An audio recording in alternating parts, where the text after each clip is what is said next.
Ubertech é uma empresa especializada em desenvolvimento, fabricação, recuperação e nacionalização de peças e subconjuntos para máquinas e equipamentos nacionais e importados.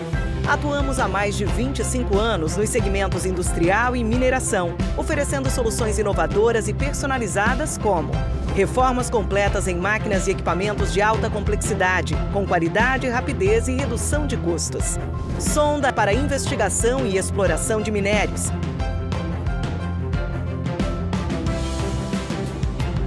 Carrier ancorador, projetado para fácil movimentação e ancoragem. Proteção de sonda, desenvolvida para eliminar o acesso do operador a partes móveis rotativas e partes quentes. A Ubertech está preparada para realizar melhorias específicas nos equipamentos ou projetar e desenvolver soluções sob medida. Ubertech, soluções em mineração. A Vale está assumindo um compromisso histórico com o futuro do planeta. Ajudar a conter o aumento do aquecimento global causado pela emissão de gases de efeito estufa. Como uma das maiores mineradoras do mundo, a Vale conhece o tamanho da sua responsabilidade. Por isso, estabeleceu uma meta sem precedentes: chegar a 2050 como uma empresa carbono neutra. Mas afinal, o que significa ser carbono neutra? Ser carbono neutra quer dizer que a Vale vai reduzir e compensar todo o CO2 que emite em suas operações. E para isso, a empresa vai investir ao menos 2 bilhões de dólares nos próximos anos, o maior valor já comprometido pela indústria da mineração no mundo para o combate às mudanças climáticas. Conheça algumas das ações de responsabilidade socioambiental que já estão em andamento. Substituição de diesel por eletricidade em suas operações como locomotivas elétricas. Autossuficiência global em energia elétrica por meio de fontes renováveis. Restaurar e proteger mais 500 mil hectares de floresta até 2030. Mais do que nunca, sabemos que o amanhã depende das atitudes que tomamos hoje. Por isso, estamos comprometidos em promover uma mineração mais sustentável, com o objetivo de construir um futuro melhor para todos. Ser carbono neutra é um compromisso da Vale com a sociedade, rumo a uma economia mais sustentável.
A Ubertec é uma empresa especializada em desenvolvimento, fabricação, recuperação e nacionalização de peças e subconjuntos para máquinas e equipamentos nacionais e importados. Atuamos há mais de 25 anos nos segmentos industrial e mineração, oferecendo soluções inovadoras e personalizadas como reformas completas em máquinas e equipamentos de alta complexidade, com qualidade, rapidez e redução de custos. Sonda para investigação e exploração de minérios. Carrier ancorador, projetado para fácil movimentação e ancoragem. Proteção de sonda, desenvolvida para eliminar o acesso do operador a partes móveis rotativas e partes quentes. A Ubertec está preparada para realizar melhorias específicas nos equipamentos ou projetar e desenvolver soluções sob medida. Ubertec, soluções em mineração. A Vale está assumindo um compromisso histórico com o futuro do planeta. Ajudar a conter o aumento do aquecimento global causado pela emissão de gases de efeito estufa. Como uma das maiores mineradoras do mundo, a Vale conhece o tamanho da sua responsabilidade. Por isso, estabeleceu uma meta sem precedentes: chegar a 2050 como uma empresa carbono neutra. Mas afinal, o que significa ser carbono neutra? Ser carbono neutra quer dizer que a Vale vai reduzir e compensar todo o CO2 que emite em suas operações. E para isso, a empresa vai investir ao menos 2 bilhões de dólares nos próximos anos, o maior valor já comprometido pela indústria da mineração no mundo para o combate às mudanças climáticas. Conheça algumas das ações de responsabilidade socioambiental que já estão em andamento. Substituição de diesel por eletricidade em suas operações como locomotivas elétricas. Autossuficiência global em energia elétrica por meio de fontes renováveis. Restaurar e proteger mais 500 mil hectares de floresta até 2030. Mais do que nunca, sabemos que o amanhã depende das atitudes que tomamos hoje. Por isso, estamos comprometidos em promover uma mineração mais sustentável, com o objetivo de construir um futuro melhor para todos. Ser carbono neutra é um compromisso da Vale com a sociedade, rumo a uma economia mais sustentável.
Ubertec é uma empresa especializada em desenvolvimento, fabricação, recuperação e nacionalização de peças e subconjuntos para máquinas e equipamentos nacionais e importados.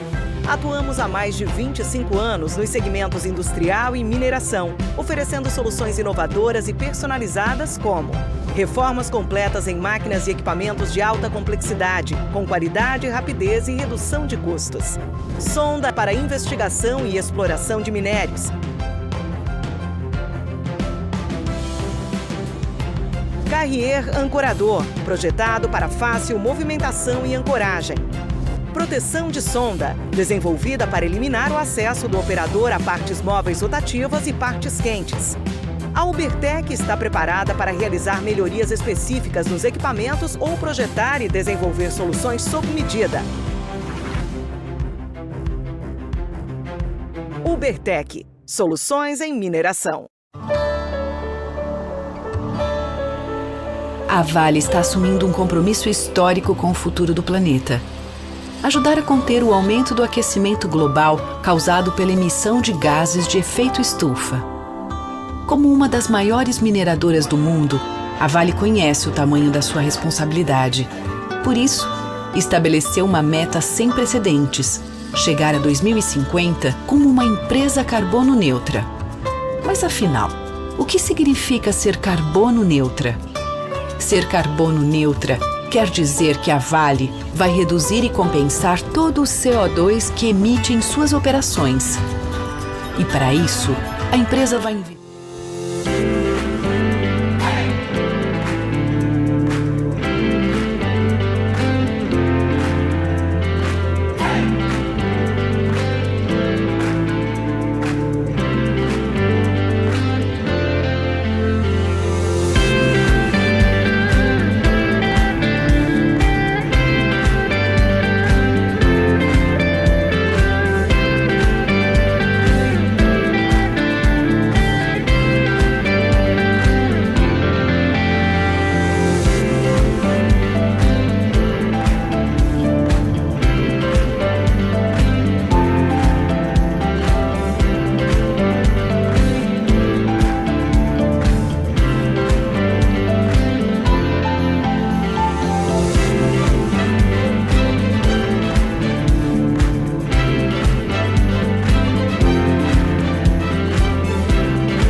A Ubertec é uma empresa especializada em desenvolvimento, fabricação, recuperação e nacionalização de peças e subconjuntos para máquinas e equipamentos nacionais e importados.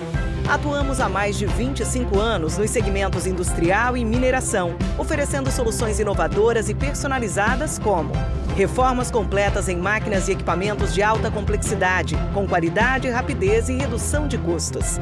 Sonda para investigação e exploração de minérios.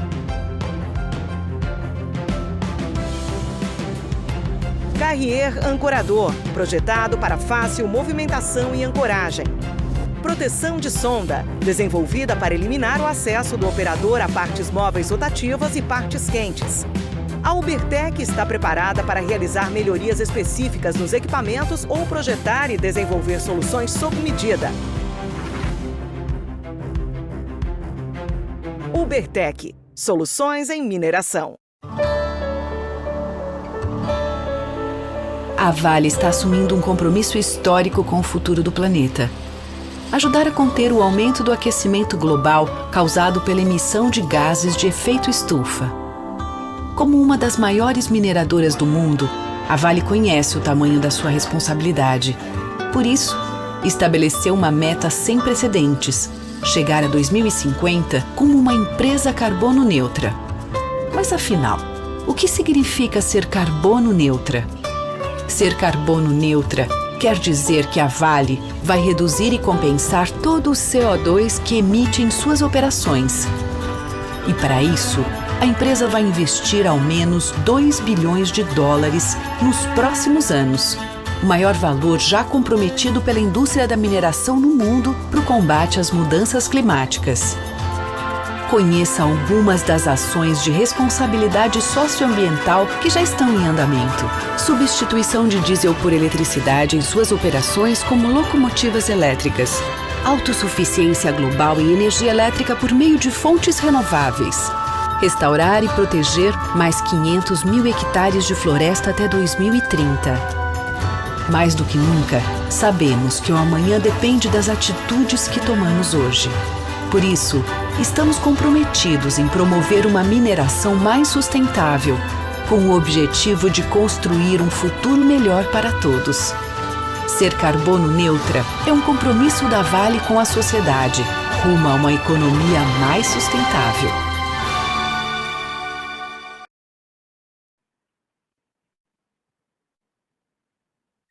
Olá, boa tarde a todos. Meu nome é André Chaves e sou sócio sênior da Falconi e head da nossa atuação na indústria de base. Estamos muito felizes de participar da Expo Libran com vocês hoje, com este painel sobre a temática ESG. Tá? Nós, da Falconi, acreditamos que o setor de mineração tem o compromisso de se transformar para atender aos anseios da sociedade, incorporando de maneira definitiva as melhores práticas expressas em sua carta compromisso e de se consolidar como um dos líderes da transformação ESG no Brasil. E com o objetivo de enriquecer o debate sobre este tema, temos a honra de contar hoje com a presença dos senhores Carlos Pereira e Carlos Braga. Carlos Pereira é secretário executivo do Pacto Global da ONU e irá dividir conosco sua ampla experiência da implantação de iniciativas que buscam desenvolver as dimensões do meio ambiente e social. Também o senhor Carlos Braga, vice-chairman do BNMG, sócio da Brasil Par e conselheiro com muita experiência em diversas empresas do Brasil. Ele irá compartilhar conosco a sua ampla experiência em governança corporativa. Pelo lado da Falconi, teremos a Mariana Saraiva, que é a nossa principal e especialista em ESG, que irá falar sobre a jornada das empresas em busca da sua transformação em ESG.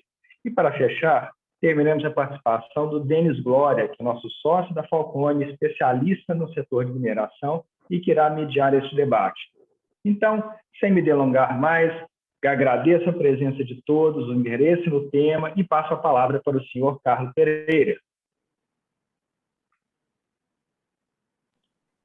Muitíssimo obrigado, André, e cumprimento a todos os amigos e amiga aqui do painel e também todo mundo que está nos escutando. Uma satisfação enorme estar aqui para falar desse tema tão importante com pessoas queridas aqui no painel e instituições também que eu gosto muito. Gosto também muito de falar com vocês do setor da mineração, porque é um setor que apesar de todos os desafios que tem, eu sei de tudo que faz, sei por ter visto muito de perto, em época de trabalhar como consultor, ou até mesmo depois, já na ONU, eu tenho visto os esforços aí do setor com relação às questões ambientais, sociais e de governança. E sem também uma coisa que eu admiro muito, dos especialistas que a gente tem nas empresas de mineração, né?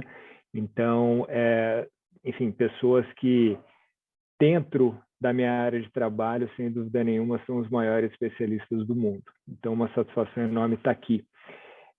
Bom, o que eu quero falar, o que eu estou na incumbência de fazer aqui é falar um pouco sobre esse histórico, né, de ESG e como surgiu essa história toda, como a gente veio parar aqui e o que é o aqui, né? Onde a gente está agora. Vou começar até pelo final. Eu estava vendo, inclusive, ainda há pouco, uma publicação no LinkedIn do Paul Polman. Paul Polman tive o prazer de dividir o conselho de administração do Pacto Global com ele. Ele estava ali servindo como nosso vice-presidente, ele está lá ainda como nosso vice-presidente do conselho, e eu era um dos membros, representava as 70 redes locais do Pacto Global. Ele acabou de publicar, até por conta do novo livro dele sobre net positivo, na verdade, né? Então, a publicação é Milton Friedman is Dead, né? E esse é o espírito da época que a gente está vivendo, né? Eu nunca gosto de trazer dessa maneira meio, enfim, de falar que alguém está morto, alguma coisa assim, mas o recado que está aí por trás, ele é muito importante, ele diz muito sobre a época que a gente está, né? E o porquê isso, né, gente? Porque até a década de 1950, 1960, o objetivo da empresa e, por consequência, dos seus administradores, sempre foi o quê? Bottom line, sem dúvida nenhuma. Isso sempre foi e sempre vai ser, vamos deixar claro aqui, sempre foi e sempre vai ser. Só que, de fato, o foco era único e digo, até a década de 50, o foco era não só o bottom line, mas era também o quê? A satisfação dos colaboradores e a aceitação, e para além da aceitação, a satisfação também da comunidade, né? Sempre foi isso, sempre foi, né? Dos 400 anos que a gente tem empresas num formato mais contemporâneo, né? E, no entanto, a gente teve, sim, por isso da frase do Paul Polman, a gente teve essa época de primazia dos shareholders, né? Ou seja, onde ele dizia, então, já desde o seu livro de 62, Economia e Liberdade, ele já trazia a questão de que o papel da empresa é único e exclusivamente trazer retorno para os acionistas, tá? Então, ou seja, que a gente convencionou a chamar de primazia dos acionistas ou supremacia dos acionistas, como queiram, né? E ali, nas décadas seguintes, a gente viveu isso. E a gente ainda tem muito disso. Executivos, eu estou no pacto agora, mas era executivo de empresa, e a gente ainda carrega muito disso, né? Isso vem mudando muito fortemente, mas a gente carrega muito essa questão de que a gente tem que atender única e exclusivamente os acionistas. De novo, nessa transição para uma economia de stakeholders, como chama o Klaus Schwab do Fórum Econômico Mundial, o acionista é um stakeholder. É um stakeholder que tem que estar no topo da nossa lista, sem dúvida nenhuma. Mas não é só mais ele, essa questão, né? Então, tanto que, sinal de que a supremacia ou primazia dos acionistas durou pouco, que o manifesto do Fórum Econômico Mundial, que foi lançado agora em 2020, se vocês compararem ao primeiro de 73, quando ainda a primazia dos acionistas não estava tão sedimentada, ele é muito parecido. Já falava nos stakeholders, já falava em atender os anseios das diferentes partes interessadas, né? Só que, de fato, ficou ali na geladeira por algumas décadas. E aí o que acontece, então, alguns especialistas colocam, então, principalmente a crise do Lehman Brothers, né? Grande crise financeira ali de 2008, 2009, como sendo uma pá de cal nessa primazia dos acionistas, tá? Então, alguns colocam ali que ali perdeu a legitimidade por completo. E o mercado começou a reagir, não só o mercado, sociedade civil e também reguladores, né? E colocando, então, cada vez mais em pauta, em prática, a economia dos stakeholders. E aí, gente, eu traria para o ano de 2015. O ano de 2015 ele foi fundamental para essa discussão do ESG, da sustentabilidade, né? Por quê? Porque ali, depois de um acúmulo de conhecimento, um acúmulo de tecnologia, um acúmulo de ações ao longo, principalmente das últimas décadas, a gente tem um encontro ali em 2015, ao longo do ano todo, tá? Entre os setores da sociedade, primeiro, segundo e terceiro setores. Eu colocaria 3 principais eventos. Um primeiro evento, os 3 no âmbito das Nações Unidas, tá? Primeiro evento, que é a agenda do financiamento do desenvolvimento sustentável de Addis Abeba, na Etiópia, em julho. Ali, não foi a primeira vez, mas o setor privado aparece de maneira muito clara, muito efetiva e muito definitiva, eu diria. Ali, meses depois, a gente vai, então, para Nova York, e aí em Nova York a gente aprova, então, no dia 27 de setembro, a Agenda 2030 e os ODS, que estão aqui atrás, né? Esse é o prédio da ONU, para quem não sabe, esses aqui são os ODS na apresentação do professor Carlos Braga. E isso foi desse dia, tá? Essa projeção. E ali, então, meses depois, na madrugada ali de 11 de dezembro, a gente aprova, ali perto de Paris, o Acordo de Paris. E ali, gente, eu antes chamava de Big Bang. Só que Big Bang, na teoria, não existia nada antes, né? E veio o Big Bang e passou a existir as coisas, não é isso? Então, não é o Big Bang, né? Por quê? Porque já existia muita coisa. Então, na verdade, o que a gente teve foi uma aceleração enorme das agendas que a gente está vivendo, tá? E eu trago alguns outros itens, como, por exemplo, para ver, só para evidenciar essa aceleração, né? É claro que, assim, tudo no...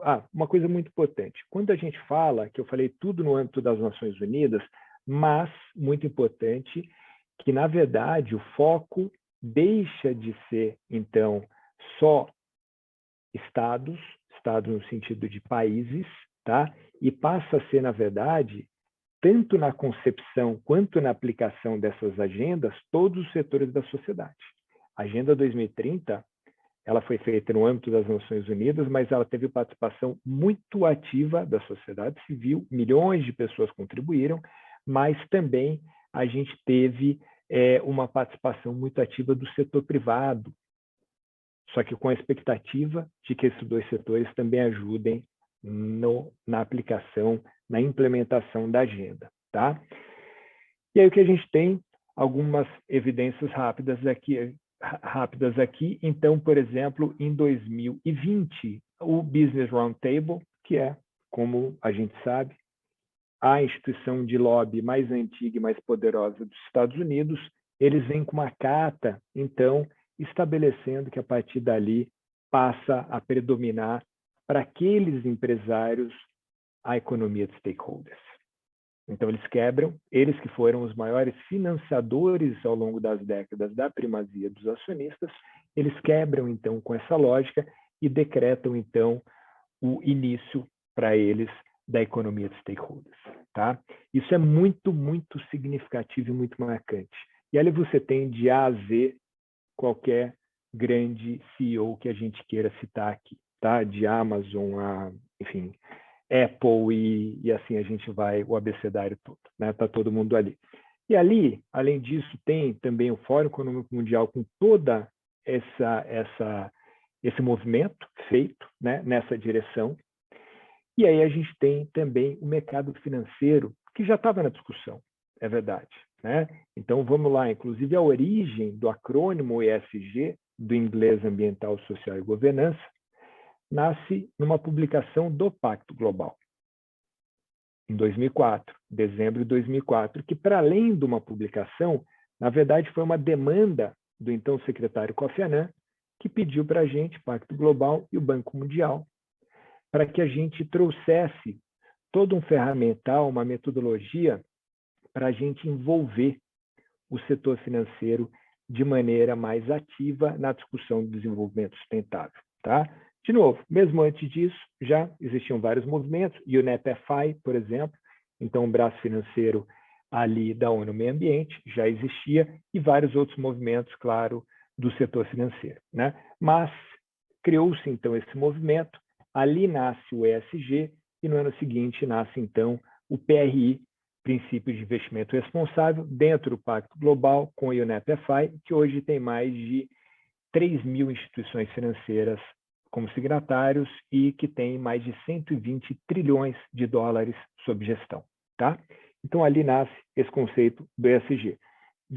Voltando para frente aqui, uma coisa que eu deixo de lição de casa para quem ainda não teve oportunidade, as últimas 4 cartas do Larry Fink, né? Quem é ele? Ele é, como a gente sabe, CEO e fundador da BlackRock. A BlackRock é o maior asset manager do mundo. Eles têm 9 trilhões de dólares sob gestão, 9 tri. Ou seja, como a gente sabe do inglês, money talks. Então, quando o money do Larry fala, todo mundo para escutar, que é muito dinheiro, né? São 9 trilhões. E não só ele. Se vocês pegarem, se a gente pegar como indicador compromisso de neutralidade climática, tá? Aí, se a gente pegar os 20 maiores asset managers do mundo, pelo menos 10 deles, pelo menos metade, já tem compromisso de neutralidade. Se a gente pegar os 5 primeiros, todos têm, tá? E neutralidade que eu falo não é neutralidade nas suas operações, que aí não faria sentido nenhum, né? Mas neutralidade no seu portfólio, né? Então, eu estou falando aqui de BlackRock, eu estou falando aqui de State Street, estou falando em Vanguard, eu estou falando em PIMCO e assim por diante. Todo mundo já tem, por exemplo, se a gente pegar esse indicador, né?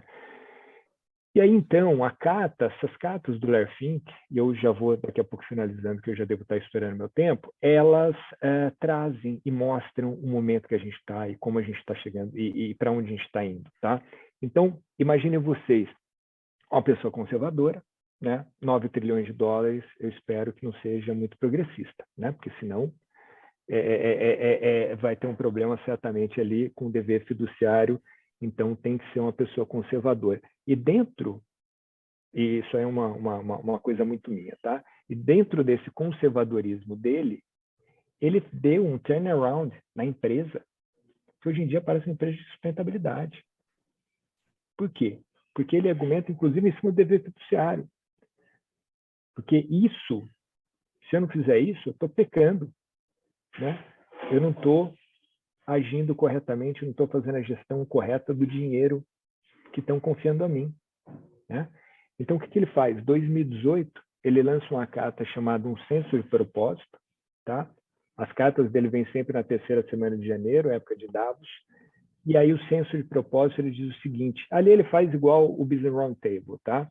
É meio que um repeteco disso, ele quebra a lógica da supremacia dos acionistas. Ele fala, olha, as empresas têm que ter um propósito claro,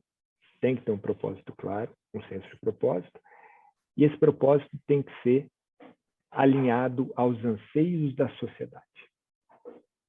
É o que ele fala ali, né? Ele apanhou de todo mundo, apanhou de ambientalista, apanhou de instituições de acionistas, bateram tudo quanto é jeito, de tudo quanto é pessoa. Aí no ano seguinte, ninguém sabia se ele recuaria, ele dobrou a aposta. A carta, então, chamada 2019, Propósito e Lucro. Ele falou, gente, eu não vou nunca abrir mão do lucro, mas deixa eu explicar que sem propósito não tem lucro. É E, não é ou.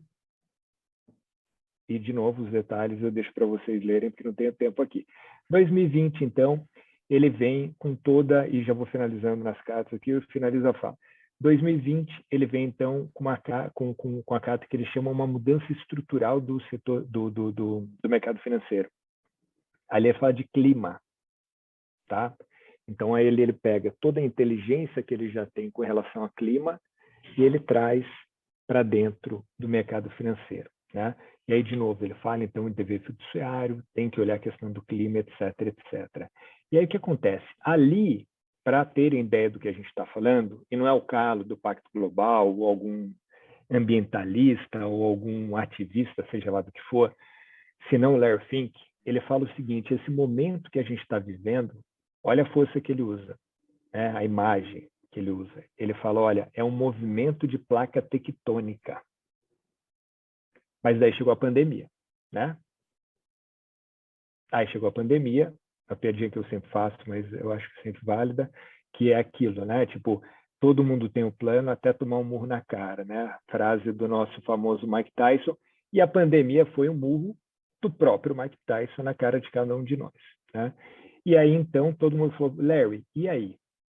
Ele falou, gente, mantenham as posições, o movimento de placa tectônica foi acelerado, né?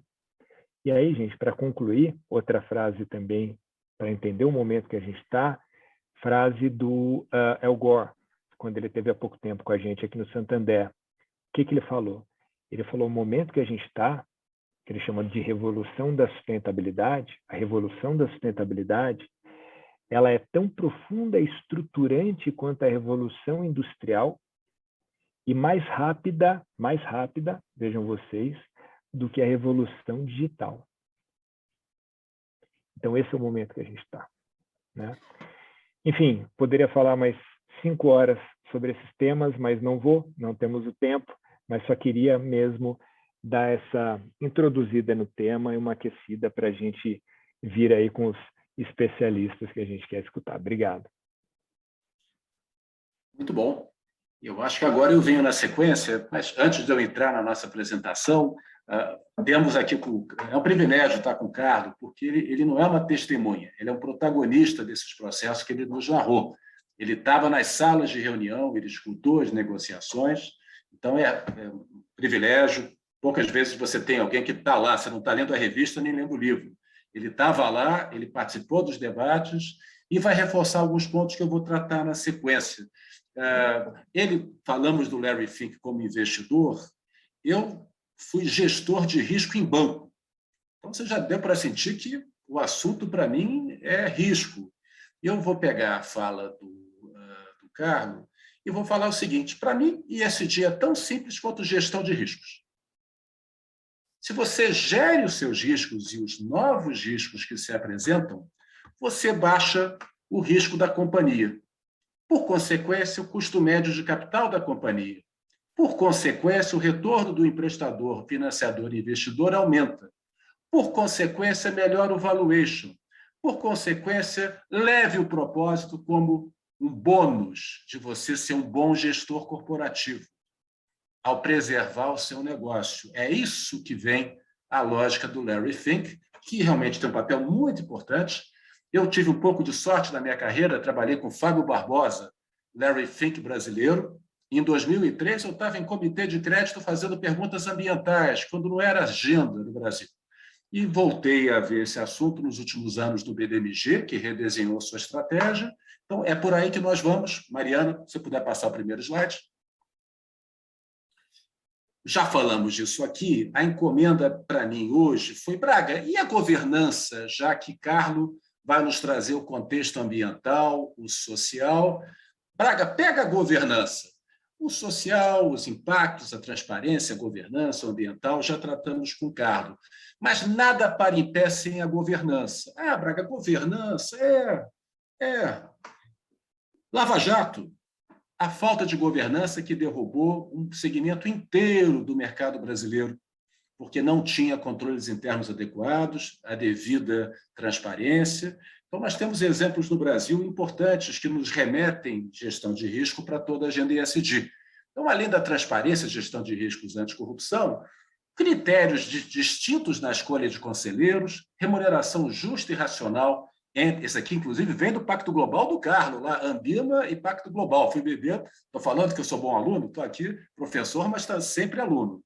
Transparência fiscal, evitar Braga assédio, isso é coisa de filme americano. Não, assédio moral, assédio pelo WhatsApp, chefe dando bronca em funcionário pelo WhatsApp, um monte, gerando custos, perdendo, aumentando a rotatividade, novas formas de você lidar com mídias sociais, muita coisa para fazer, mas certamente controles internos. Vamos aprofundar, vamos para frente.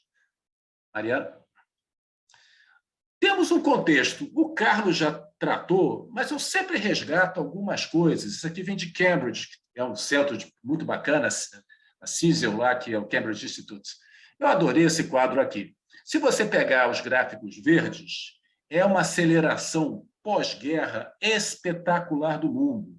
O mundo da guerra para cá aumentou a população de 2 bi para 8 bi, aumentou o GDP, você aumentou o investimento internacional direto, que na prática é globalização, você tirou pessoas do campo para ter uma vida urbana de melhor qualidade, você usou energia, você usou fertilizantes para alimentar. Esse quadro que nós chamamos a grande aceleração é progresso. O mundo progrediu em 70 anos em escalas exponenciais. Se alguém falar que a vida na época do meu avô era melhor, não está condizendo com os números. Então, esses realmente são dados, mas isso trouxe uma conta, tecnicamente chamamos a era do antropoceno, em que o homem, em função dessas estatísticas, ele começa a inferir, a mudar o destino da natureza, que é um pouco o gráfico de baixo, o famoso tripé gases carbonos, muito oriundo do transporte, o nosso carro, o automóvel, o avião, 70% dessa conta, queimando combustíveis fósseis, o nitrogênio dos processos industriais, as fumaças que vêm da indústria, o metano que vem fortemente dos lixos, dos resíduos, e, obviamente, também do gado, que temos 8 bilhões de pessoas na humanidade e 5 bilhões de cabeças de gado, soltando metano. Esses dados são dados de grande impacto na natureza, trazem, já não é mais um debate, é uma verdade científica, o aumento da temperatura. Até 2050, se nós fizermos um grande esforço, vamos controlar 1,5, Carlos já tocou nisso. Dados importantíssimos de 20% do Brasil central nessa estratégia, 20% das espécies da terra aqui no Brasil, 12% das reservas de água doce no mundo, futuro ouro, num mundo com climas mais severos, 40% do nosso PIB é ligado à indústria e a biodiversidade é 31% das nossas exportações. Estamos no meio central nessa agenda. E no social, mais um complicador, Piketty, em 2018, nos mostra que nós temos uma concentração de renda fora dos padrões, nós temos 56% nos 10% do topo da nossa pirâmide. Então, números parecem cheque árabe e parecem castas indianas, questão social com grande peso na nossa realidade. Não está aqui, mas em filantropia, o World Giving Index nos diz que, como 12ª economia do mundo, nós somos 56 na filantropia. E temos um quadro de extrema pobreza que vinha melhorando de 2001 para cá, passamos 3 anos severos depois da crise de 14, 15, 16, voltamos a ter pessoas com $2 por dia na faixa de 10 milhões, que é extrema. Se você for para a pobreza, que é $3, R$15 por dia, já vamos para 40, são os invisíveis. Então, nós somos central com as nossas mazelas e as nossas oportunidades. Estamos no meio dessa agenda. Não tem como não fugir dela. Vamos para frente? O mercado reage. Larry Fink, já cobrimos, esse senhor aqui da esquerda, um pouco aqui do Economist, ele insere na agenda de investimentos o risco climático. O chefe lá da BRT, o JP Morgan, a Fiesp americana, o CNI americana, Jamie Dimon, presidente do Chase, trazendo também na agenda americana, do lado dos bancos, a necessidade desse tipo de mudança. Os reguladores entrando em campo, Banco Central, estou lá no BDMG, vendo as novas legislações chegando, de risco ambiental, CVM e B3, tendo certeza que quando você fala que você é ESG, que você é um fundo ESG, você segue regras padronizadas, CEOs de grandes companhias se pronunciando em relação a temas fora das suas 4 portas, das suas 4 paredes, e 2 manchetes. Fábio Barbosa, precursor, falando do ambiente geracional, e Fábio Schwartzman, acho que botamos aqui, vocês sabem muito bem quem é, numa frase que vem da época, professor Raico, em uma entrevista, você não necessariamente chegou a ser CEO porque você tinha esse tema central na sua agenda, mas um infortúnio, um acidente, uma questão de controles internos, você pode ter uma carreira em risco, foi o que aconteceu no caso do Fábio, no incidente da Vale. Vamos em frente? Mas tudo tem mudança e oportunidade. A mudança é uma mudança geracional, é um grande pano de fundo e um grande alívio, porque nós temos uma geração Z e millennial, 19 a 30 anos, que em 2030 será 75% da força de trabalho e será 40% dos herdeiros da poupança mundial e dos gestores. E hoje, desde hoje, já compra, já decide sua carreira, já faz a sua compra com novos critérios. Essa pesquisa da Cone, 83% comprando de companhias sociáveis, 89% trocando marcas para marcas mais identificadas com bandeiras sustentáveis, 76% boicotando empresas que não estão agindo da forma devida, levando para Davos. Mas, Braga, todo mundo gosta de ir lá para Davos. O que tem de tão interessante em fevereiro? Um frio, todo mundo lá. Porque lá estão as 1.000 empresas, que são 70% do PIB mundial. E lá você faz os estudos, esse é muito interessante, você tem uma década de oportunidades, 400 milhões de empregos, 10 trilhões de dólares ligados a essas agendas, transição energética, economia circular, tratamento de resíduos, capital intelectual, muita coisa para ser feita, oportunidade. Vamos para frente? Braga, show me the money. Where the money flow, the world goes. Money talks. Book. Isso aqui eu vou guardar para outro dia. Então, o dinheiro vai, ele marca a trilha. E em poucos anos, se você for em 2016, a Global Sustainable Investment Alliance, que já era um congregado de quase todos os grandes fundos fazendo a medição, já indicava que 17% a 18% da população mundial tinha algum filtro ambiental, com destaque para a Europa, bem na frente. Os americanos vieram em poucos anos, hoje já dominam, e hoje você tem 35% da poupança mundial com filtros ambientais, resultados de poucas semanas atrás, censo de 2020. Lado esquerdo. Lado direito é um estudo da Ernst Young mostrando como é que os investidores estão votando nos conselhos e assembleias. E você vê o topo da agenda. Gestão de talento, questões ambientais e cultura corporativa. Não é lucratividade, maior lucro no curto prazo, como é que é meu quarterly results, meus resultados trimestrais. É fundamentos de segurança para um mundo que está mudando rapidamente com grandes riscos associados. É o topo da agenda, sabe, esse quilo ali no meio, e você vai ver Big Data mais embaixo. Então, é agendas, ainda temos que subir propósito, tem que subir, mas Talent Management está lá, Ernst Young 2020, dados recentes. Vamos para frente? E não é só lá fora, não. O Brasil tem iniciativas muito meritórias. Temos o EASY, Índice de Sustentabilidade 2005, um dos primeiros 3 a 4 índices que nasceram. Tem o americano, o MSCI, que desde 2005, 2006 fazem um acompanhamento com critérios muito bacanas de empresas que têm desempenho legal, cumprimento legal, gestão, basicamente o ISD, quando ele nem era chamado assim. Você reconhece várias empresas bacanas que estão nesse índice que é renovado todo ano. O Ibovespa tem 200 empresas líquidas e aqui tem 30 que são ranqueadas para fazer frente ao Ibovespa. Você pega nesses 15 anos, tá, a linha ali é verde clara. Você, nos piores momentos de crise, essas empresas performaram acima da média.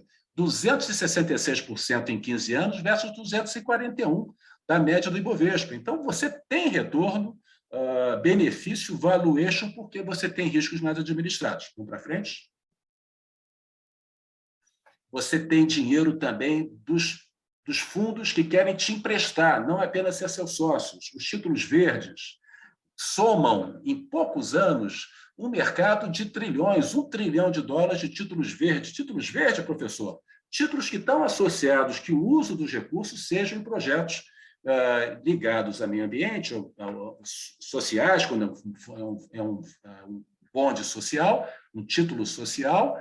O Brasil se destaca na América Latina com 30% das emissões, algo como 15 a 20 emissões por ano, captando recursos na Europa e nos Estados Unidos, muito ligado à transição energética, ao agronegócio, como a parte florestal, um pouco de lixo, saneamento está chegando, funding global atrás de bons projetos com esse DNA. Vamos para frente? Porque os riscos acontecem e os desastres acontecem. Não foi um privilégio do setor de mineração, aconteceu em todas as indústrias. Se você pegar dos anos 80 para cá, casos como a Nestlé, casos como a Nike, varejo, você teve óleo e gás, explosões, química, Union Carbide, a empresa quebrou, você teve Volkswagen com carros que prometiam uma performance acima da média, que depois foram ver que era quase que um fake, perdeu 6% de participação no mercado americano de automóveis, caiu para 1%, quando descobriu-se que o carro não tinha aquela performance prometida, o acidente nosso no setor aqui, Mariana Brumadinho. Esses riscos financeiros empresariais nos levaram para gestão de riscos intangíveis. Pode para frente? Aqui, agradeço uma amiga comum minha do Carmo, professora Maria Eugênia Buozzi. Eu acho genial esse gráfico dela, onde ela elenca as oportunidades e as ameaças. Eu acho que ela foi muito feliz. Você faz as coisas certas, você aumenta a satisfação do funcionário, você atrai talento, você faz boas parcerias, você se envolve socialmente, você tem diálogo bom com o governo e com a sociedade, ganha valor de marca. Olha que agenda legal. Se você não faz, fica reativo, paguei meus impostos, é essa a minha obrigação. Você pode perder produtos substitutos, você pode perder produtividade, você pode ter protestos na sua porta, da comunidade, licença para operar, boicote se tiver um incidente infeliz, o supermercado recentemente passou por um incidente infeliz, e está lutando para recuperar sua reputação, isso destrói valor intangível, o seu valuation cai. Do lado direito, a mandala é eu emprestando dinheiro para você. Novas perguntas que estão no BDMG, que estão nos bancos. Como é que é o impacto dessas mudanças todas no seu negócio? O seu cash flow vai ser impactado? Mudanças tecnológicas, mudanças de barreiras de mercado, tendências de litígio no seu setor, mudanças regulatórias.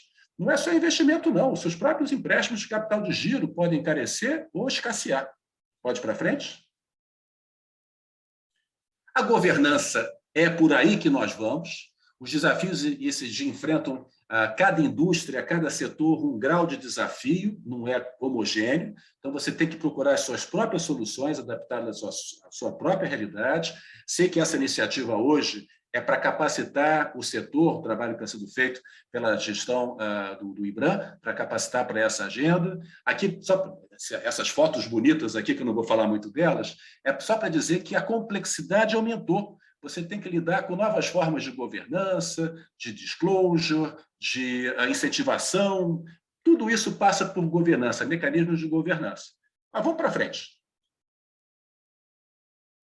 Estágios da governança. Empresas que estão em estágios elementares, começaram agora a sua jornada, precisam se capacitar para esses desafios, porque é muita informação nova. Você tem novas perguntas do lado esquerdo, eu listo as perguntas tradicionais. Como é que eu lido com a transparência? Como é que eu lido com a comunidade? Como é que eu lido com meus stakeholders, partes interessadas? Do lado direito, são as novas perguntas. Vem Fundação Dom Cabral, da Séries americana, que o Carlos acompanha, organismo de ponta nos Estados Unidos, pensando e ajudando os conselheiros a poder agir. Que riscos nós temos nos próximos 3 a 5 anos? O que é que os investidores estão perguntando em relação ao meu setor? Como é que estão meus competidores? Como é que eu estou estruturado para supervisionar esses riscos? São perguntas soltas, eu estou botando isso de forma central. Isso aqui, só para ter uma ideia da qualidade, e tudo convergindo para uma boa matriz de risco. Vamos para frente?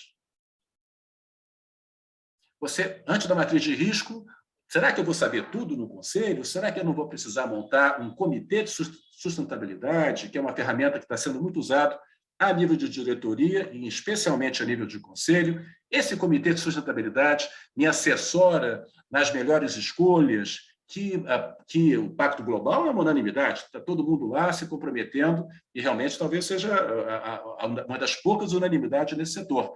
Mas tem muita coisa interessante, certificação B, empresas que são mais intensivas em capital humano, certificações específicas para setores como FAIR para proteína, como FSC para o setor, várias ISOs aqui no setor de mineração. Então, você vai buscar, dentro da sua realidade, que programas, que acordos, que tendências você deve seguir para municiar conselho, municiar a diretoria de bons elementos, muitas vezes trazendo especialistas para assessorar nesses comitês de sustentabilidade, muitas vezes em conjunto com estratégia, tema central. Vamos para frente?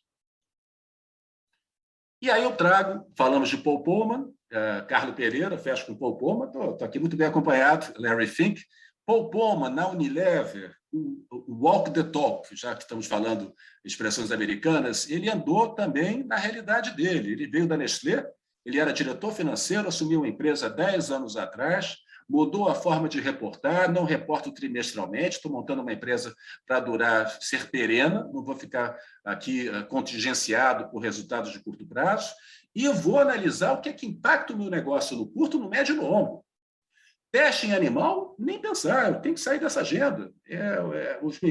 A minha clientela não quer saber disso. Vai ter protesto. No médio prazo, alto impacto de falta d'água, meus produtos, questão de saúde mental. Ele monta a matriz, abre para o seu público, abre para os seus stakeholders e indica como é que ele está tratando dos seus principais riscos. Vamos para frente? Tudo isso para poder mudar a sequência, e a Mariana vai detalhar e tangibilizar, porque esse é um novo momento. Não apenas dos Larry Finks, não apenas das grandes empresas.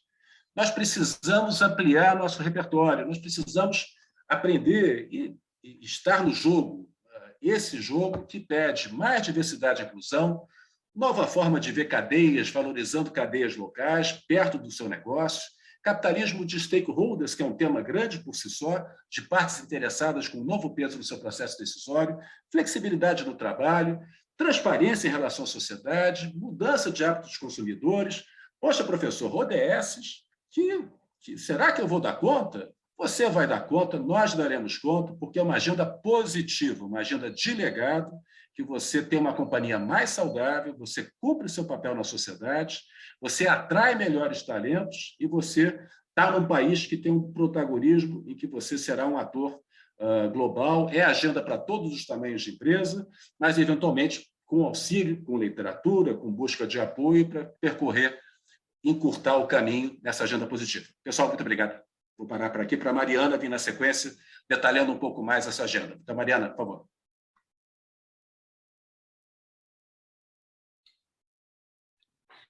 Obrigada, Braga. Obrigada, Carlo. Fiquei com a missão aqui após, né, a belíssima fala aí do contexto, da origem, né, como que chegamos até esse momento, por que esse ISD se tornou tão importante.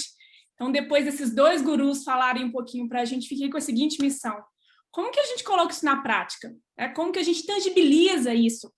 Orienta a empresa de uma forma estruturada, pragmática, para alcançar esse objetivo, de geração de valor sustentável e compartilhado, como bem o Carlo colocou, na economia de stakeholders. Então, hoje, eu gero valor não só para dentro da empresa, para os diferentes stakeholders que a gente tem. E como que a Falcone, como a gente está entendendo isso e a gente vem praticando um pouco com os nossos clientes? Primeiramente, utilizando aí os nossos 3 grandes pilares de gestão, gente e tecnologia, mas entendendo, gente, que isso aqui é uma trilha, é uma jornada ISD. Dificilmente uma empresa que está começando agora, entendendo os conceitos, a relevância importante, no final do ano, daqui a um ano, a gente já vai estar aqui gerando todo esse potencial que a empresa tem de gerar esse valor sustentável e compartilhado. Então, entendendo que é uma jornada, e como que essa jornada vai ser para cada empresa, vai depender muito da maturidade que ela tem hoje, em que momento que ela está, se ela já tem os temas materiais dela, que eu vou falar um pouquinho, se ela já tem os riscos, se ela já conhece, se a alta administração já está sensibilizada ou não. A gente está começando um pouquinho essa jornada, e também da capacidade de investimento. Vocês vão ver aqui que vão ter diferentes iniciativas que podem sair desse diagnóstico, dessa ambição estratégica que a empresa tem, e vai precisar de investimentos aí para suportar essas iniciativas. Tá? Eu vou trazer aqui um exemplo de jornada, de uma empresa, por exemplo, que está começando agora, mas não é uma jornada fixa, tá? Vai depender, de novo, do diagnóstico, do momento, dos temas materiais, o que é crítico para cada uma das empresas. Ok? Então, vamos lá. Começando, essa jornada precisa começar com uma sensibilização da alta administração. Acho que os dois pontuaram muito bem. A gente teve uma mudança que, se antes se falava sustentabilidade, gente, ISD sustentabilidade, vamos combinar aqui que nós estamos falando da mesma coisa. Então, se antes a gente tinha uma área de sustentabilidade, que às vezes tinha uma área, e aí tinha uma estratégia daquela área, que era para a empresa, mas a empresa ainda não se via ainda naquela estratégia, não todos se viam. O que a gente precisa agora é trazer esse tema para a estratégia. E para trazer esse tema para a estratégia, a gente precisa envolver board, colegiado, diretoria, conselho, caso aplicado, C-level, lideranças da empresa. Então, o primeiro ponto é sensibilizar. Tá? Avançando um pouquinho nessa sensibilização, entendemos que é importante. A gente precisa entender em que situação que a empresa está hoje. Qual que é a agenda que ela tem hoje? Então, por exemplo, tem um programa de diversidade? Já está. Qual a amplitude que ele tem? Tem um programa com comunidades? Já foi expandido o suficiente? Temos uma necessidade de investir na questão da biodiversidade, na matriz energética, na migração da matriz energética para uma energia mais limpa. Então, que momento que a gente está hoje, quais as iniciativas que a gente tem, o tanto que elas já estão coerentes, concisas com o que eu preciso alcançar, bem como da maturidade em gestão da temática. A gente entende que a gestão é o elo, que vai fazer a roda girar, que vai fazer a estratégia se conectar com a operação. Então, aqui a gente tem 2 diagnósticos muito importantes, e aqui a gente conecta com pontos desse diagnóstico, que o Carlos, o Braga falou muito bem dos riscos, quais são os riscos corporativos, a matriz de riscos, também falou de matriz de materialidade, quais são os temas materiais, Por exemplo, por que o setor mineral está trabalhando tanto o tema de biodiversidade, de programa de diversidade, inclusão, equidade, o tema de CO2, né, de redução e eficiência, escopo 1, 2, 3, porque são temas materiais para esse setor. Então, a partir desse diagnóstico, a gente endereça quais são os temas materiais aí que a gente quer trabalhar, quais os pontos da governança que a gente precisa endereçar. O Carlos também colocou aqui, até eu anotei, né, que veio também da carta do Larry Finn, que se antes a empresa não tinha um propósito, hoje ela precisa ter propósitos claros e alinhados com os anseios da sociedade.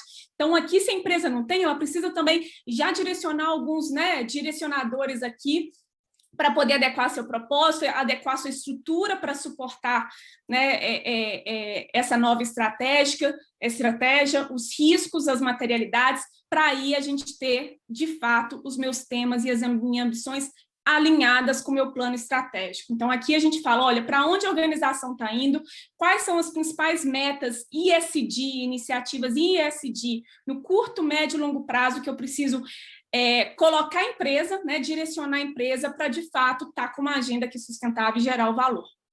Feito isso, já terminei? Não, só comecei a minha jornada.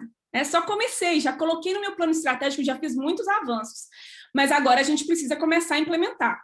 E para começar a implementar, um elemento muito importante que traz aqui, que também os dois tocaram muito bem, os stakeholders.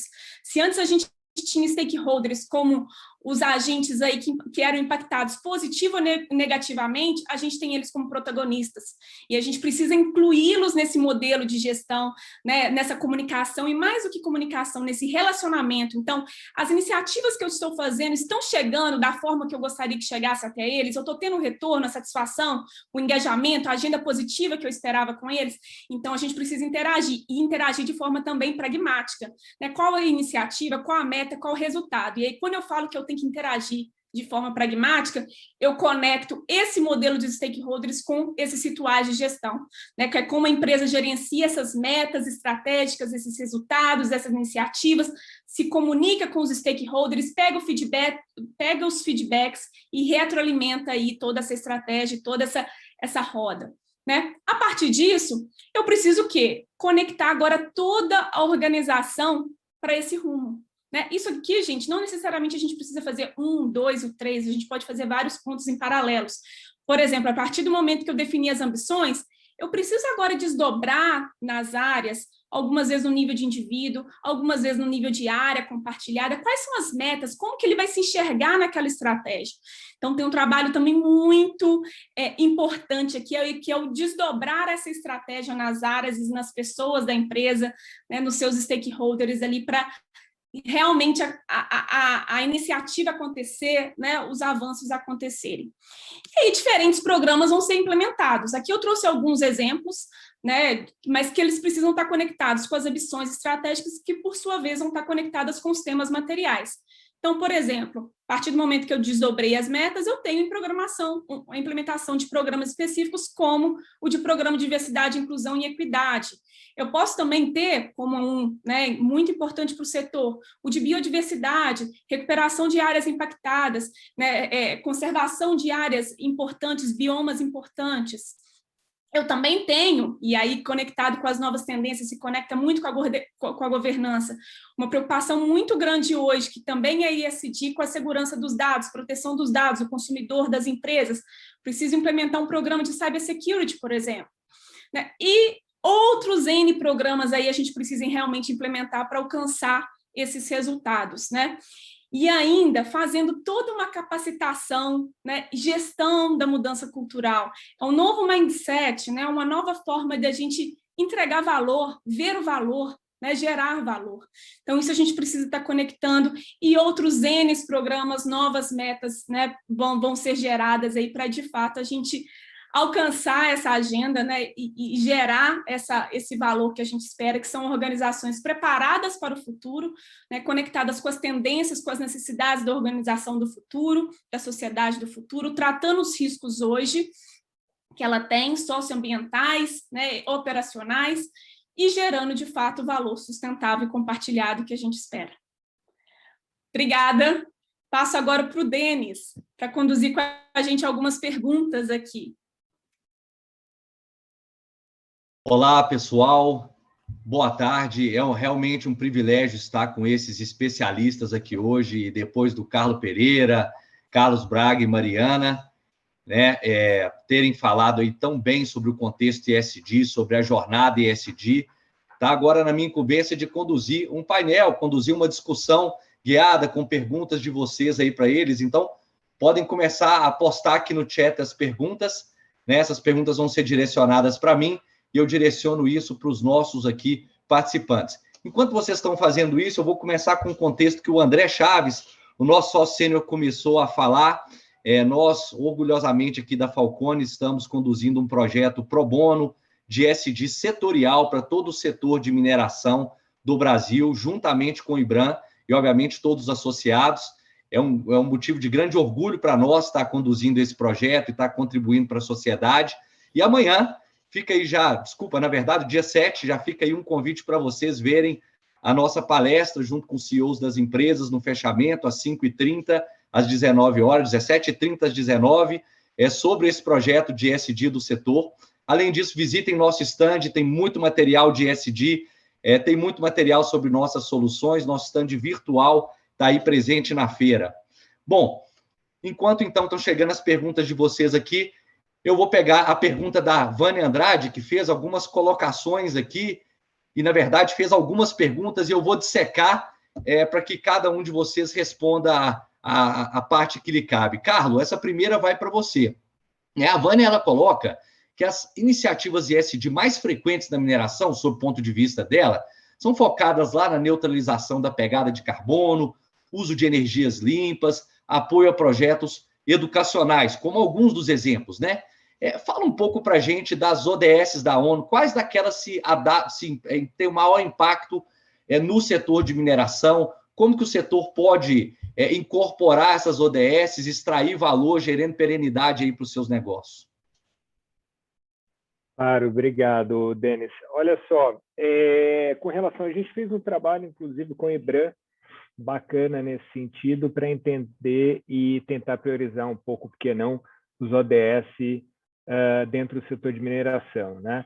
Quando a gente fala em mineração, gente, é claro que tem um contexto local muito importante, né? Então, acho que uma atenção à comunidade ali do entorno é super importante, coisa que vocês fazem muito, né? Sem dúvida nenhuma, temas que gritam, né? Não digo nem que são importantes, mas gritam, com relação a clima, hoje em dia, né? Então, hoje em dia, para aquelas empresas que ainda, da mineração, que ainda não estabeleceram um compromisso público de neutralidade climática, assim, façam, tá? Façam. A gente sabe que o setor, ele é um setor que carrega consigo uma pressão grande da sociedade, né? E a sociedade quer cada vez mais esses compromissos públicos estabelecidos, né? Questão hídrica, né? Fundamental, e a gente, se for citar a ODS, aqui a gente ODS 3, ODS 6, né? Enfim, acho que assim, acho que o mais importante, mais do que ficar enumerando, o que cada empresa tem que fazer, eu sei que, pelo menos das grandes mineradoras, todas já o fizeram, na verdade, fazer a boa e velha matriz de materialidade, né? Então, entender quais são aqueles temas que a empresa mais afeta, lembrando sempre que materialidade é uma via de mão dupla, né? Porque todo mundo pensa assim, os temas que a empresa mais afeta. Na verdade, também os temas que mais afetam a empresa, tá? Então, clima, por exemplo, é um que, é óbvio, a mineração acaba afetando bastante, mas dependendo do setor, o setor vai ser mais afetado do que vai afetar. Então, tem que fazer a matriz de materialidade e tentar entender, então, nos ODS. Os ODS, gente, e quando a gente fala, e acho que foi a Mariana quem trouxe aqui, né? Tem até um artigo meu, e o valor ao exame, que eu falo de ESG, fique calmo, nada mudou, né? Porque assim, gente, sustentabilidade, né, a gente tem como objeto aquela empresa onde a gente analisa, então, e aí o professor Carlos Braga que trouxe a visão de sustentabilidade ESG ser uma gestão do risco, né? A porta de entrada é o risco, sem dúvida nenhuma, e o mercado do financeiro, né, professor? O que faz é risco versus retorno, sempre foi assim, sempre vai ser assim, só que agora entram outras questões, né? Para além das questões que a gente já estava habituado. E, na verdade, que já entraram já faz um tempo. Então, na verdade, o que eu vejo que mudou agora foi o quê? Foi esse apelo grande, né? Então, sempre me perguntaram ao longo da minha carreira, Carlos, quando sustentabilidade vira mainstream? E, gente, assim, sempre me perguntaram, sempre. E faz uns 2 anos que não perguntam mais, né? Ou não perguntam porque já perceberam, ou não perguntam porque morreram, né? Porque é o sapo cozido, né? O sapo que foi cozido e nem percebeu que a temperatura estava aumentando, né? Então, acho que assim, e os ODS, gente, o que eles são, na verdade, é o nosso farol, é onde a gente tem que chegar como sociedade. Então, o que eu entendo é que quando a gente fala em internalizar os ODS na estratégia, é isso, né? Quando a gente pega ferramentas do Pacto Global, de outras instituições, ferramentas de internalização de ODS na estratégia, nada mais é do que a gente fazer uma matriz de materialidade, entender aqueles temas e agir com relação a esses temas, né? E uma visão sistêmica, né? Que acho que aí tem um diferencialzinho dos ODS com relação a quando a gente falava dessa agenda antigamente, que é a gente ter clareza de que um tema, quando a gente vai trabalhar um tema, a gente afeta outros de maneira negativa ou positiva. Então, a gente tem que ficar atento a isso também, né? Ou seja, novidade nenhuma. A novidade é o acúmulo de conhecimento e é a atração que ganhou o tema. Perfeitamente. Passando aqui, e o Carlos falou tão bem, né, da questão dos stakeholders, né, da ampliação dos stakeholders logo no início, e surgiu uma pergunta nesse sentido, né? Uma colocação aí de uma colega que colocou que muitas vezes ela vê o ESG muito restrito ali à área financeira, né? E que não seria aí uma necessidade de envolvimento de mais stakeholders, pequenos negócios da comunidade, entre outros negócios aí do ciclo de vida, né? De todo aquele ativo minerário que tem o pós e tem o antes. Mariana, como é que a gente envolve todos os stakeholders? Como fazer isso, principalmente na visão de jornada que você nos passou tão bem aí? Os stakeholders, eles, como eu pontuei, eles deixaram de ser, né, coadjuvantes e realmente participam agora da geração de valor. Então, acho que não, né? Envolvê-los ali no alinhamento da estratégia. Então, acho que a gente tem um primeiro envolvimento nos stakeholders quando a gente seleciona quais são os stakeholders relevantes e importantes para aquela organização e traz ele para a discussão da matriz de materialidade. Eles participam da definição de quais são os temas críticos. Uma vez que eles participam também de quais são os temas críticos e a gente estabelece ali quais são os temas materiais e as metas, a gente precisa envolvê-los também no feedback disso, né? Então, uma vez que a gente colocou as metas, a gente colocou as iniciativas, né, para alcançar essas metas estratégicas e a gente começou a implementar e comunicar e divulgar à sociedade, a gente precisa envolvê-los. É isso que está gerando valor? Tem algum feedback que a mensagem que a gente gostaria de chegar não é que eles estão recebendo? Então, construir esse modelo, né, de stakeholders, de comunicação, de relacionamento e muito conectado com o que a empresa está fazendo, com as metas, as iniciativas, torna-se fundamental no avanço, né, dessa agenda ESG, na geração desse valor compartilhado. Perfeitamente. Uma pergunta aqui para o Carlos Braga, né, professor, conselheiro, que trata tanto aí os temas de governança em todos os fóruns que participa, sempre com brilhantismo. O Carlos Peiter pergunta para você se as ferramentas de avaliação do ciclo de vida ambiental, social e econômica podem ajudar na jornada ESG.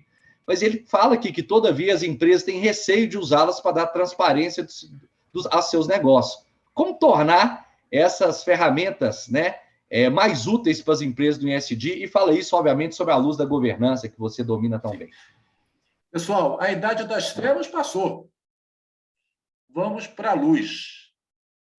A idade das salas fechadas, dos conjuntos. Nós somos PhDs nisso. Nós passamos por um evento chamado Lava Jato, onde é inaceitável agendas secretas e não vou comentar, isso aqui deixa para falar depois.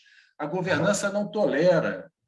Os conselheiros, cada vez mais, serão independentes, olhando a perpetuidade do negócio. Os acionistas estão se capacitando nas empresas familiares a falar essa agenda. Então, isso aqui eu não falo, isso aqui eu não mostro, isso já foi. Isso já foi. Você não vai contratar ninguém. Ninguém vai para o seu programa de estágio se você tiver essa reputação. Você vai mostrar as suas entranhas, mas vai mostrar que você está sendo diligente, atacando os problemas, ou como indivíduo, aqui a sua empresa, ou como IBRAM. Agendas setoriais, algumas coisas são maiores que você. E você vai ter que engajar de forma setorial para mexer agendas, não como uma voz perdida ali na multidão. E tudo isso é governança, tudo isso são bons comitês de assessoramento para você se aparelhar, trazer pessoas, especialistas para apoiar, que é uma agenda mais complexa. O Brasil tem um papel importantíssimo para jogar nesse jogo, mas jogando certo, não jogando, chutando na calela. Frase do meu guru, Fábio Barbosa, o jogo é duro, mas o jogo é na bola. E você tem que jogar na bola se capacitando para isso. Então, a governança é o arcabouço que permite nada mais do que você jogar o jogo de forma que seja na bola, não na canela, e com isso trazendo ganho para todo mundo, como nós falamos extensamente aqui. Obrigado, então, aos participantes, obrigado aos nossos palestrantes aqui de hoje. Abraço, amigos, e aproveitem muito a Expo Zibram, porque o conhecimento que está disseminado aqui é muito rico e muito proveitoso. Obrigado a Abraço todos. a todos. Abraço a todos. Obrigado.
Ubertec é uma empresa especializada em desenvolvimento, fabricação, recuperação e nacionalização de peças e subconjuntos para máquinas e equipamentos nacionais e importados.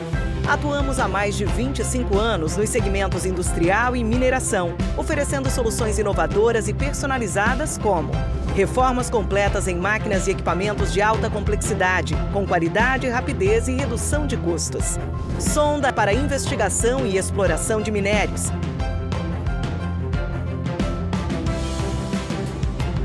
Carrier ancorador, projetado para fácil movimentação e ancoragem. Proteção de sonda, desenvolvida para eliminar o acesso do operador a partes móveis rotativas e partes quentes. A Ubertec está preparada para realizar melhorias específicas nos equipamentos ou projetar e desenvolver soluções sob medida. Ubertec, soluções em mineração. A Vale está assumindo um compromisso histórico com o futuro do planeta. Ajudar a conter o aumento do aquecimento global causado pela emissão de gases de efeito estufa. Como uma das maiores mineradoras do mundo, a Vale conhece o tamanho da sua responsabilidade. Por isso, estabeleceu uma meta sem precedentes: chegar a 2050 como uma empresa carbono neutra. Mas afinal, o que significa ser carbono neutra? Ser carbono neutra quer dizer que a Vale vai reduzir e compensar todo o CO2 que emite em suas operações. E para isso, a empresa vai investir ao menos $2 bilhões nos próximos anos, o maior valor já comprometido pela indústria da mineração no mundo para o combate às mudanças climáticas. Conheça algumas das ações de responsabilidade socioambiental que já estão em andamento. Substituição de diesel por eletricidade em suas operações como locomotivas elétricas. Autossuficiência global em energia elétrica por meio de fontes renováveis. Restaurar e proteger mais 500 mil hectares de floresta até 2030. Mais do que nunca, sabemos que o amanhã depende das atitudes que tomamos hoje. Por isso, estamos comprometidos em promover uma mineração mais sustentável, com o objetivo de construir um futuro melhor para todos. Ser carbono neutra é um compromisso da Vale com a sociedade, rumo a uma economia mais sustentável.